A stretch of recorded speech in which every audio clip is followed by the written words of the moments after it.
Alors, Monsieur le député de Groux, c'est à vous la parole. Alors, dans un premier temps, Monsieur le Président, je voudrais remercier, comme tous ici, les concitoyens et concitoyennes de mon comté qui ont bien voulu me faire confiance. Je leur ai promis de ne jamais leur faire faux bond. Je vais maintenir ma promesse. Je vais profiter de l'occasion pour faire une annonce particulière, Monsieur le Président, et souhaiter à M. Thomas Dubois un bon anniversaire de naissance qui a fêté hier, à l'instar du leader de l'opposition parlementaire de l'opposition officielle, ses 100 ans. J'ai eu l'occasion... Je m'excuserai de vous interrompre, mais je suis surpris d'apprendre que le leader de l'opposition officielle a aussi fêté ses 100 ans hier. Il viendra un jour, Monsieur le Président. Et j'ai eu l'occasion, par communiqué auprès de M. Dubois, hier, de lui exprimer quelque chose de particulier, tout à fait d'actualité. Le 11 mars 1909, M. Alexander Weir annonçait au Parlement un surplus budgétaire d'1 million de dollars du jamais vu. M. Dubois, qui est un banquier de profession, qui a pris sa retraite en 1965, je l'ai félicité parce que j'ai dit, depuis ce temps-là, on n'a plus les mêmes banquiers, on n'a plus les mêmes financiers, on s'aligne dans une direction tout à fait différente. Le comté de Groux, Monsieur le Président, vous comprendrez que j'en suis très fier. Je suis obligé d'avouer avoir fait le tour du Québec et de constater que j'avais le meilleur beau comté du Québec. C'est une population qui va croissant. Dans le comté de Groux, on fait des enfants, mais on en fait une grande quantité.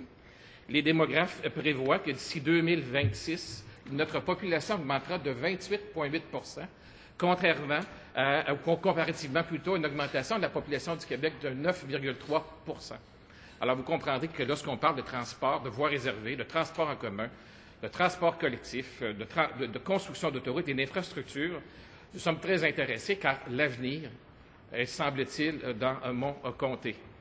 C'est un taux de chômage de 5,6 et inférieur à la moyenne du taux de chômage du Québec. On produit, on est fiers, on est créatifs dans mon comté. C'est un comté qui, dans sa région, est au 4e rang en matière de production de produits intérieurs bruts. Alors, j'ai essayé de comprendre pourquoi, s'il est au 4e rang en matière de PIB, il est au 16e rang en matière de soins de santé et services sociaux. Il se bat constamment avec Longava la dernière place. Dans mon comté, il y a 1,37 omnipraticiens par 1000 habitants, contrairement à 2,08 pour l'ensemble du Québec. Dans mon comté, il y a un demi-spécialiste par 1000 habitants pour une moyenne de 1,01 dans l'ensemble du Québec. Si vous voyez le nombre d'enfants, et j'ai eu l'occasion en 20 ans de pratique en protection de la jeunesse, Monsieur le juge, d'en voir un grand nombre d'enfants, des enfants en détresse. Vous seriez très triste d'apprendre que certains de nos enfants peuvent attendre avant d'avoir un spécialiste alors qu'ils en ont besoin, jusqu'à 4 années pour recevoir des soins de santé adéquats. Monsieur le Président, j'ai eu l'occasion de passer une grande partie de ma vie à Montréal. Je suis un petit gars du plateau, j'en suis fier. En 1988, j'ai pris la décision de travailler dans le comté de Groux et par la suite d'y installer ma famille. Une des meilleures décisions de ma vie. La meilleure étant de partager ma vie avec Diane.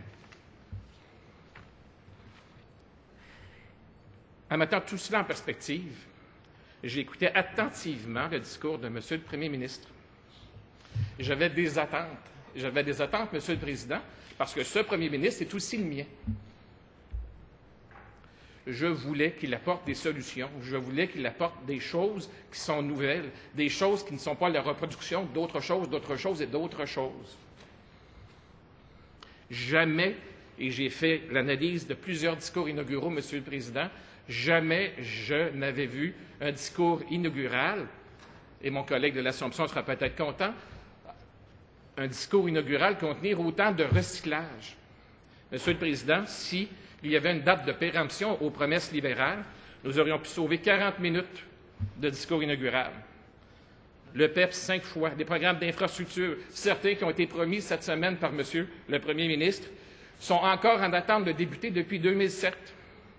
Le décrochage scolaire. Chaque Québécois devait avoir en 2003 accès à un médecin dans l'année suivante. C'est par centaines de mille que les Québécois attendent d'avoir un médecin de famille. Il manquait, et j'ai relu attentivement le discours inaugural, il manquait, puis je le comprends, il manquait un mot important, il manquait le mot transparence. Le premier ministre nous a annoncé qu'il y aura un budget, des décisions difficiles, mais du même souffle qu'il n'y aura pas de diminution dans la santé, dans l'éducation. Donc, il y aura des décisions difficiles, mais le 70 du budget prévu en éducation et en santé ne sera pas coupé. Gens de la fonction publique, soyez attentifs au budget du 19 mars. Quand on promet 14 milliards en investissement, que l'on perd 40 milliards à la Caisse de dépôt, soit qu'on ne sait pas, ou soit qu'on ne dit pas tout, ou soit qu'on ne dit pas, qu'on ne sait pas compter. La santé. Depuis 2003, la situation en santé n'a jamais cessé de se détériorer. Ce n'est pas en construisant des autoroutes, des ponts, des tunnels que l'on va augmenter les soins en santé. Nouvelle aventure, nous n'avons plus d'objectifs. Monsieur le ministre de la Santé ne fixe plus d'objectifs pour les urgences. A-t-il peur des bulletins chiffrés? Les GMF. Tout le monde veut des GMF, tout le monde parle des GMF. La solution, c'est les GMF.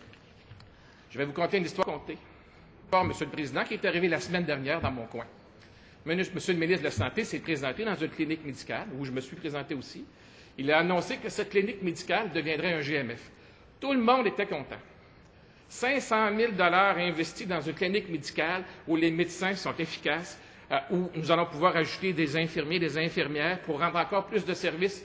Non, non, je me suis trompé. Pour n'ajouter aucun patient de plus. 500 000 $ pour créer un GMF avec une clinique déjà existante, sans qu'aucun patient supplémentaire ne soit ajouté. C'est ce qu'ils ont dû déclarer à la conférence de presse. Ça fait l'objet de différents articles dans les journaux. Alors peut-être que créer un GMF, ça ne veut pas dire transformer ce qui existe déjà en autre chose, en utilisant l'argent des contribuables pour des raisons que l'on ne comprend pas. On envoie dans des cliniques médicales spécialisées des gens se faire opérer, par exemple, en ophtalmologie. L'année dernière, dans les 6 derniers mois de l'année 2008, le gouvernement a envoyé dans une clinique spécialisée de Laval des gens pour se faire opérer. Ça a coûté au gouvernement 500 000 $ pour des opérations qui auraient pu être faites au public. Il y a des hôpitaux dans ma région dont les salles d'opération servent à entreposer des boîtes de carton. On a préféré payer du privé pour faire des opérations. La location, d'ailleurs, je peux vous le dire, pour une opération de la cataracte qui dure 15 minutes, le coût de location en privé de la salle d'opération, payé par le gouvernement de la clinique, c'est 1 000 $. Donc 4 000 $ de l'heure. Décidément, je n'ai pas fait le bon métier. Le réseau de la santé, le réseau des services sociaux ne tient, Monsieur le Président, qu'au seul courage des intervenants et intervenantes qui travaillent à la DPJ, dans les C3S, dans les CLSC, dans les CHSLD, ne tient qu'au courage et à la détermination des infirmiers et infirmières qui tiennent à bout de bras un système qui ne cesse de s'écrouler. J'ai eu l'occasion d'y travailler durant 17 ans et de côtoyer des hommes et des femmes qui ont sauvé des vies. Même à la DPJ, on sauve des vies, Monsieur le juge. Seulement être votre président. Pardon? Est-ce que je pourrais seulement être votre président? Ah, excusez-moi, monsieur le juge. Encore. Écoutez, pendant 20 ans, j'ai parlé à des juges. Ils ne m'auraient pas pardonné. Ah, Monsieur le Président,